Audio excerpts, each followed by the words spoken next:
Hello and welcome back to graduation place. तो आज हम बिजनेस एनवायरनमेंट की इंपॉर्टेंट चैप्टर डिस्कस करने जा रहे हैं। हमारे बिजनेस एनवायरनमेंट में टोटल 16 चैप्टर्स हैं, जिसमें सबसे पहले हमारे chapter number first and second है, जो बिजनेस एनवायरनमेंट का कंसेप्ट, कंपोनेंट्स, इंपॉर्टेंस और एनवायरमेंटल एंड ऑर्गेनाइजेशनल स्कैनिंग, जिसमें कंसेप्ट, इंपॉर्टेंस एंड टेक्निक आती हैं। तो इन दो चैप्टर से हमारा एक क्वेश्चन कन्फर्म है ही है। पिछले 2 साल के जो हमारे पेपर थे उसमें चैप्टर फर्स्ट में से दोनों बार आया हुआ है। तो ऐसी बात नहीं है कि आप चैप्टर नंबर 2 को छोड़ दें, आप करके जाएं। तो ज़्यादा चांसेस हम कह सकते हैं कि चैप्टर फर्स्ट से हैं। अगर हम next 3 chapters, public sector in India, private sector in India and joint sector in India की बात करें, तो इनसे हमारा एक क्वेश्चन कन्फर्म है ही है।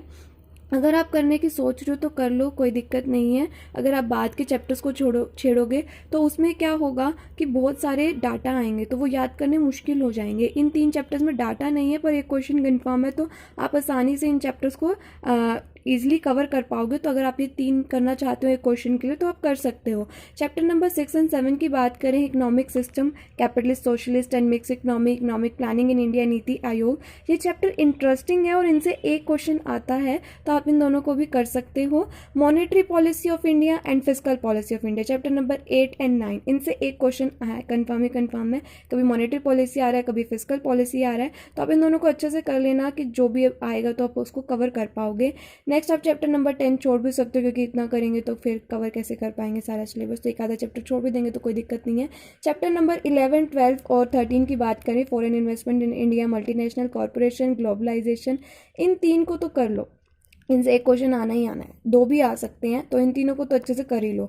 चैप्टर नंबर 14 बहुत ज़्यादा बड़ा चैप्टर है, 14, 15, 16 से हमारा एक क्वेश्चन आता है, companies act, competition act, foreign exchange management act, foreign exchange market. तो अगर आप करना चाहते हो तो आप 15, 16 कर लो, 14 भी करना चाहते हो तो कर सकते हो, पर ये बहुत बड़ा चैप्टर है। अगर अभी तैयारी कर रहे हो तो कवर नहीं कर पाओगे, बाकी सारा सिलेबस छूट जाएगा।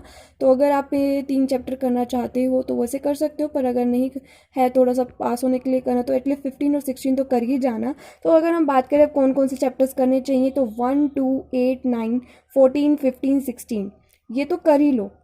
6 और 7 या फिर 3, 4, 5, इन 6 और 7 से एक आता है, 3, 4 और 5 से एक आता है, तो इन दोनों में से कोई भी एक ऑप्शन चूज कर लो, इन चैप्टर्स के साथ वो कर लो। अगर नहीं करना चाहते इतने सारे तो 1, 2, 8, 9, 15, 16 कर लो, और उसके बाद 6 और 7 या 3 और 4, 5 जो भी आपको ऑप्शन सही लग रहे हैं करने के लिए, ये उठा के कर लो। 3 क्वेश्चन तो एटलीस्ट कर ही आओगे। अगर आपको मेरी वीडियो यूजफुल लगी हो तो मेरे चैनल को सब्सक्राइब करें, मेरी वीडियो को लाइक करें एंड कमेंट करके बताएं कि आपके पेपर में इससे क्वेश्चन आए या नहीं आए हैं। Thank you.